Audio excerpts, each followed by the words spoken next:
சந்தியாராகம் சீரியல்ல என்ன நடக்க போகுதுன்னு பார்க்கலாம். வாங்க வீடியோக்குள்ள போலாம். பத்மா, மகாலிங்கம் இவங்க 2 பேரும் பெரிய திட்டம் போட்டிருக்காங்க. சீனுவுக்கும் சாருவுக்கும் கல்யாணத்த பண்ணி வைக்கணும். அதுக்கு ஒரு மாப்பிள்ளைய ஏற்பாடு பண்ணி, அந்த மாப்பிள்ளைக்கு தான் சாருவ கல்யாணம் பண்ணி குடுக்குற மாரி வீட்ல எல்லாரும் முன்னாடியும் நடிக்கணும். சாரு உனக்கு கூடிய சீக்கிரம் கண்ணு தெரியிற மாரி நம்ம டாக்டர்கிட்ட போய் கண்ணுக்கிட்ட அவுத்துக்கிட்டு வர மாரி எல்லாத்துக்கிட்டையும் சொல்லிட்டு நம்ம ஆஸ்பத்திரி போலாங்கிறாங்க.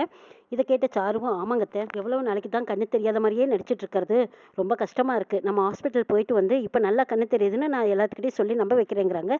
ஆமா சாரு, அதான் நல்ல ஐடியா. சரி, எல்லாத்துக்கிட்டையும் சொல்லிட்டு ஹாஸ்பிட்டல் போகலான்னு சொல்லிட்டு வா அப்படின்னு சொல்லவும் அங்க இருந்த பத்மாவும் சாருவும் இன்னைக்கு ஹாஸ்பிட்டலில் போய் சாருவுக்கு கண்ணு கட்ட அவுத்துட்டு வர போறோங்கிறாங்க. அப்படியா, இன்னைக்கா வர சொன்னாங்க டாக்டர் அப்படின்னு கேட்குறாங்க. ஆமாண்ணே, சாருவுக்கு கண்ணு கட்ட அவுத்ததும் கண்ணு தெரியும்னு சொல்லியிருக்காங்க. கல்யாணத்துக்குள்ளேயே அவளுக்கு கண்ணு தெரிஞ்சா தானே அவளுக்கு நல்லதுங்கிறாங்க. ஆமாம்மா, ஹாஸ்பிட்டல் கூட்டிட்டு போயிட்டு வந்துரு. பத்மா, நீயும் இந்த வீட்டுக்கு பொறுப்பா இருக்கிறத பார்க்கும்போது எனக்கு ரொம்ப பெருமையாகவும் சந்தோஷமாவும் இருக்கு. உங்க அண்ணன் தம்பி 2 பேரும் இந்த வீட்டுக்கு எவ்வளோ பொறுப்பா இருக்காங்க, அதே மாதிரி நீயும் பொறுப்பா இருக்க. சாரும் மேல நீ ரொம்ப அக்கறையா இருக்கிற பத்மா. இப்போ பாரு, அவ கல்யாணத்துக்காக நீயே முன்னால நின்று எல்லாம் பார்த்துட்டு இருக்கிற, எவ்வளோ பெரிய பொறுப்பை எடுத்து செய்யற. இதை நினைக்கும் போது எனக்கு ரொம்பவே பெருமையா இருக்குதுங்கிறாங்க ரமணி பாட்டி. என்னமா செய்யறது, அவளை தான் என் மருமகள் ஆகணும்னு ஆசைப்பட்டேன், அது நடக்காம போச்சு. அவளும் நம்ம வீட்டுக்கு மருமகள் ஆகணும்னு ஆசைப்பட்டா, அது நடக்காம போச்சு. அதுக்காக அவளை அப்படியேவா விட்டுற முடியும்? அவளையும் ஒரு நல்ல இடத்துல கல்யாணம் பண்ணி கொடுக்கறது தானே நம்ம முறைங்கிறாங்க. ஆமா பத்மா, நீ சொல்றதும் சரிதான். சரி, ரகுவே இதை செய்யணும்னு நினைச்சிட்டு இருந்தான், ஆனா நீயே முன்னால வந்து செய்யற, இதுவே ரொம்ப நல்ல விஷயம் தாங்கிறாங்க பாட்டி. பத்மா, பார்வதி 2 பேரும் சாருவா ஹாஸ்பிட்டல் கூட்டிட்டு போற மாதிரி கூட்டிட்டு போய் கண்ணுக்கு டவுட் கூட்டிட்டு வர மாதிரி வராங்க. வீட்டுக்கு வந்ததுக்கு அப்புறமா ரகுராம் கேட்குறாங்க, சாருக்கு என்ன சொன்னாங்க டாக்டர்னு கேட்குறாங்க.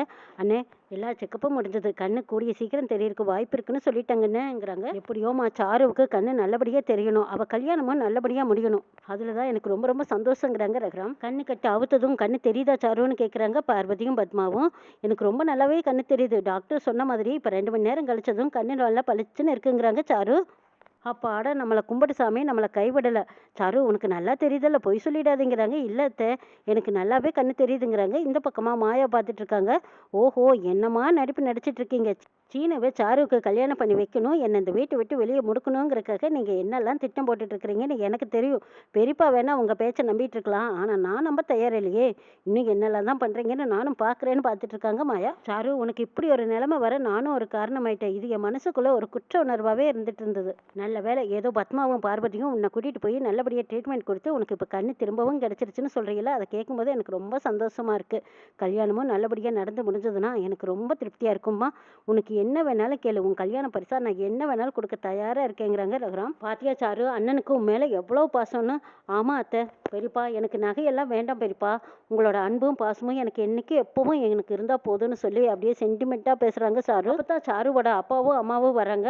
அடடே, வாங்க வாங்க, இப்பதான் ஹாஸ்பிட்டல் போயிட்டு சாருவை கூட்டிட்டு வந்தோம். சாருவுக்கு இப்ப கண்ணு நல்லா தெரியுது தெரியுமாங்கிறாங்க பத்மா. ஆமாங்க, நானும் கேள்விப்பட்டு தான் சரி சாருவை பார்த்துட்டு போலான்னு வந்தோங்கிறாங்க மகாலிங்கம். வாங்க மகாலிங்கம், பொண்ணுக்கு கல்யாணம் வச்சிருக்கோம், உங்களுக்கு இந்த விஷயம் தெரியும்னு நினைக்கிறேங்கிறாங்க ரகுராம். ஆமாங்க சம்பந்தி, எனக்கு இதுல ரொம்ப பரிபூர்ண சம்மதம். என் பொண்ணு கல்யாணமே வேண்டான்னு சொல்லிட்டு இருந்தா, ஏதோ பார்வதியும் பத்மாவும் சேர்ந்து எப்படியோ சம்மதிக்க வச்சு நல்ல பையனா நல்ல இடமா பார்த்துருக்கிறதா சொன்னாங்க. இதை கேட்டதும் எனக்கு அளவில்லாத சந்தோஷமா இருந்துச்சு. சரிங்க, எனக்கு ரொம்ப சந்தோஷம். கல்யாணத்துக்கு இன்னும் 2 நாள் தான் இருக்கு. இந்த 2 நாளுக்குள்ளேயே நான் இன்னும் கொஞ்சம் பணம் காசெல்லாம் திரட்ட வேண்டியது இருக்கு, நான் போய் அதை பார்க்குறேங்கிறாங்க. இதை பாருங்க மகள், யாரு எனக்கு இன்னொரு மக மாதிரி, அவளுக்கு என்ன செலவானாலும் அதை நான் தான் செய்வேன். சீர் சனத்தி சிறப்பு வசதிகள் எல்லாமே இந்த வீட்டில் இருந்து தான் அவளுக்கு போகணும். நீங்க கல்யாணத்துக்கு மட்டும் வந்து நீங்க ஆசீர்வாதம் பண்ணிட்டு போனீங்கன்னா அதுவே போதுங்கிறாங்க ரகுராம். ஆமாமா, என்னமோ என் பொண்ணுக்கு கல்யாணத்துக்கு நிறைய பணமும் நகையும் சேர்த்து வச்ச மாதிரி நீங்க நினைக்கிறீங்க. என் கையில இருந்தா நான் செய்ய மாட்டேன்னா ஒன்றும் இல்லாத ஓட்டாண்டியா நிற்கிறேன். என்னடா செய்யறது, ஏதாவது ஒரு வகையில இந்த பிள்ளைய தள்ளி விட்டா போதுமே நினைச்சிட்டு இருக்கிறேன். நான் செய்யறதுக்கு எங்க போறதுன்னு நினைச்சிட்டு மகாலிங்கம், சரிங்க நீங்க சொன்னா அது சரியா தான் இருக்கும். நான் சேர்த்து வச்சிருக்கிற சொத்தே என் பொண்ணுக்கு தான், நான் எப்ப வேணாலும் சீர் சிறப்பு வசதிகள் செஞ்சிடறேன். நீங்க சொன்னதுக்கு அப்புறம் என் பொண்ணுக்கு நான் செஞ்சா அவ்வளவு மரியாதையா இருக்காது. நீங்க செய்ய வேண்டியதை செய்யுங்க, என்ன செலவாகுமோ அதை பாருங்க, நான் அதை வேண்டான்னு சொல்லி மறுக்க மாட்டேங்கிறாங்க மகாலிங்கம். பத்மாவும் பார்வதியும் சாருவுக்கு கல்யாணம் அப்படின்னு சொல்லிட்டு ரொம்ப தடபடலா கல்யாண ஏற்பாடுகள் எல்லாம் பிரமாதமா பண்ணிட்டு இருக்காங்க. சாருவுக்கும் பார்த்துருக்கிற மாப்பிள்ளைக்கும் தான் 2 பேத்துக்கும் கல்யாணம் ஆக போற மாதிரியே பத்மாவும் பார்வதியும் அங்க இருக்கிறவங்க நம்புற மாதிரி பேசிட்டு இருக்கிறாங்க. மாயா இதெல்லாம் கவனிச்சு பார்த்துட்டு, ஓஹோ, நீங்க நடிக்கிற நடிப்பெல்லாம் எல்லாரும் நம்பிடுவாங்க, நானும் நம்பிடுவேன்னு நினைச்சிங்களா, அந்த மாப்பிள்ளை அங்க எப்படி வர்றேன்னு நானும் பார்த்துடுறேன்னு நினைச்சிட்டு இந்த பக்கமா மாயாவும் தனாவும் ஒரு ஏற்பாடு பண்ணிடுறாங்க. ஏற்பாடு பண்ண மாப்பிள்ளைகளை கடத்தி கட்டி போட்டு வச்சிருக்காங்க மாயா. அதையும் தாண்டி சாருவை விரும்புகிற அந்த மாப்பிள்ளை பையனை வர வச்சிருக்காங்க. அவர்கிட்ட பேசுகிறாங்க, இதை பாருங்க, நான் சொன்ன மாதிரி கரெக்டாக டான்னு நீங்கள் கல்யாண நேரத்துக்கு வந்துடணும். சாரு கழுத்தில் நீங்கள் தான் தாலி கட்ட போகிறீங்க. இதுலேயும் நீங்கள் வேற அவளை விரும்பினேன்னு சொல்கிறீங்க. காதலிச்ச பொண்ணே உங்களுக்கு கிடைக்க போகிறான்னு சொல்கிறாங்க மாயா. ஆமாங்க, அதை நினைக்கும் போது எனக்கு ரொம்ப சந்தோஷமா இருக்கு. சாரு எப்படி எடுத்துக்குவான்னு எனக்கு தெரியாது, ஆனால் அவளை நான் உயிருக்கு உயிராக நேசிக்கிறேங்கிறாங்க. இதை பாருங்க, சாருவுக்கு உங்களுக்கு தான் நான் கல்யாணம் பண்ணி வைக்க போகிறேன். நீங்கள் கவலையே படாதீங்க. எங்கள் பெரியப்பா பெரியம்மா சம்மதத்தோடு இந்த கல்யாணம் நல்லபடியாக நடக்குங்கிறாங்க மாயா.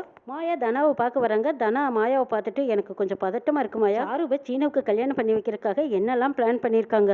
ஆனால் நம்ம நினச்சதெல்லாம் நடக்குமா? அதையும் தாண்டி நம்ம பார்த்துருக்கிற மாப்பிள்ளைக்கு சாருவை கல்யாணம் பண்ணி வைக்க முடியுமான்னு கேட்குறாங்க தனா. தனா, நீ எதுக்கு பயப்படுற? கவலையே படாதோட சம்மதத்தோடவும் இந்த கல்யாணம் நல்லபடியாக நடக்கும் பாருங்கிறாங்க மாயா. அப்படியே மாயா சொல்கிறேன், ஆனால் அவங்க அப்பா ரொம்ப டேஞ்சராச்சே. இந்த புவனேஸ்வரி பேச்சை கேட்டுட்டு என்னெல்லாம் வேலை பண்ணார். மோசமான எண்ணத்தோடு இருக்கிறவர் சீனுவை கல்யாணம் பண்ணுறதுக்காக அவர் என்ன வேணாலும் பண்ணுவார் மாயா. நம்ம கொஞ்சம் எச்சரிக்கையாக தான் இருக்கணும்னு சொல்கிறாங்க தனா. இதை பாரு தனா, நீ எதுக்காக பயப்படுற? ஜெயிக்க போகிறது நம்ம தான், நீ ஒன்றும் கவலைப்படாத, நான் பார்த்துக்கிறேங்கிறாங்க மாயா. இன்னமும் இதில் சொதப்பல் வராமல் நல்லபடியாக இந்த சாருவுக்கும் அந்த மாப்பிள்ளைக்கும் கல்யாணத்தை பண்ணி வச்சிடணும். பத்மாத்தையும் பார்வதி சித்தியும் நினைக்கிறது எதுவுமே நடக்கக்கூடாது மாயா. நாம நினைச்சது நடக்கணுங்கிறாங்க. கண்டிப்பாக நடக்கும் பாருன்ட்டு போகிறாங்க மாயா. சரி வா, பத்மா அத்தை ஏற்பாடு பண்ணி வச்சிருக்கிற அந்த மாப்பிள்ளையை போய் பார்க்கலான்னு மாயாவும் தனாவும் அங்கே போகிறாங்க. மாயா போலீஸ் கெட்டப்பில் போகிறாங்க. தனா எப்பவும் போல போயிருக்காங்க. போய் பார்த்ததும் அவங்க கிட்ட நடிக்கிறாங்க. இதை பாருங்க, விடிஞ்சா சாருவுக்கு கல்யாணம். எக்காரணத்தை கொண்டு நீங்கள் இங்கே இருக்கிற விஷயம் அவங்களுக்கு தெரியக்கூடாது. மேடம், நீங்கள் என்ன சொல்கிறீங்களோ அதெல்லாம் நாங்கள் கேட்குறோம். அவங்க கண்ணில் நாங்கள் படவே மாட்டோம்னு சொல்கிறாங்க.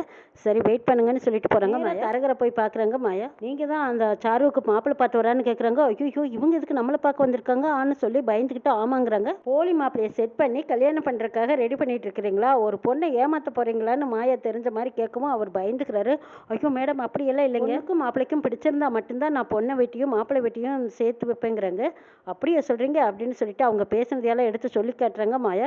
இதையெல்லாம் கேட்டுட்டு தரகர் பயந்துக்கிறாங்க. ஐயோ, இந்த உண்மையெல்லாம் இவங்களுக்கு எப்படி தெரியும்னு தெரியலையே. தெரிஞ்சுக்கிட்டு தான் நம்மளை வந்து மிரட்டுறாங்க. இப்போ எப்படி சமாளிக்கிறதுன்னு யோசிக்கிறாரு. பாருங்க, நீங்கள் இந்த கேஸ்லேருந்து தப்பிக்கணும்னா நான் சொல்கிற மாதிரி நீங்கள் நடிக்கணுங்கிறாங்க மாயா.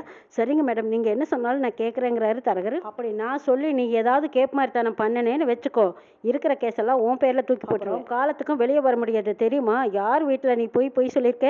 ரகுராமையா வீட்டில் போய் சொல்லியிருக்கிற. ஊருக்கே பெரிய தலைவர், அவர் வீட்டிலேயே உன்னோட தில்லாலங்கடி வேலையை கட்டியிருக்கியா? இந்த விஷயமெல்லாம் எனக்கு எப்படி தெரியும்னு பார்க்குறியா? அந்த வீட்டில் இருந்தவங்க தான் என்கிட்ட சொன்னாங்க. நீ சம்மந்தப்பட்டிருக்கேன்னு மட்டும் ஒரு வார்த்தை நான் ரகுராமையா கிட்ட சொன்னேன், அவ்வளவுதான், உன்னால் காலத்துக்கும் வெளியே வர முடியாதுங்கிறாங்க. ஐயோ மேடம், உங்கள் காலை வேணாலும் பிடிச்சி கெஞ்சி கேட்குறேன், தயவுசெய்து இந்த விஷயத்தை யாருக்கிட்டையும் சொல்லிடாதீங்க.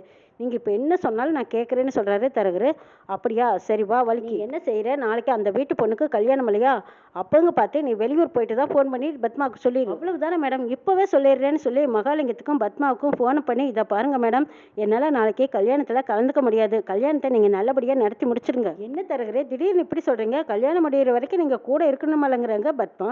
அதெல்லாம் முடியலைங்க, அவசரமாக வழியில் போக வேண்டிய சோழியை போச்சு, போயே ஆகணுங்கிறாங்க. அப்போ போயிட்டு வாங்க, பொண்ணும் மாப்பிளையும் இங்கே தானே இருக்காங்க, நாங்கள் பார்த்துக்குறோன்னு சொல்லி சமாளிக்கிறாங்க.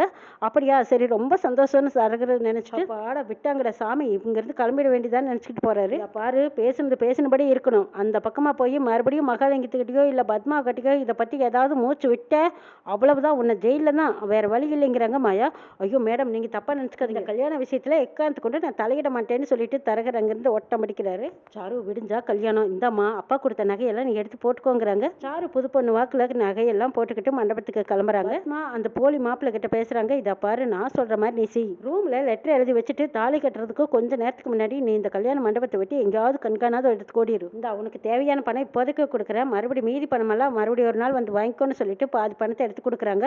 அதை வாங்கிட்டு அந்த மாப்பிள்ளையும் சரிங்கம்மான்னு வாங்கிக்கிறாரு. மாப்பிள்ளை பத்மா சொன்ன மாதிரியே அங்கேருந்து எஸ்கேப் ஆயிடுறாங்க. பொண்ணு மாப்பிள்ளைய கூட்டிட்டு வாங்கன்னு சொல்றாங்க. சாரு அப்படியே மனக்கோலத்தில் வந்து உட்காடுறாங்க. பத்மா நினைக்கிறாங்க, நாம போட்ட பிளான் படி இப்போ இனிமேல் மாப்பிள்ளை வரமாட்டான், சீனுவை தான் இந்த இடத்துல உட்கார வைக்கணும். அதுக்கு சீனு பார்க்கும்போது சாதாரணமாக தெரியறான்.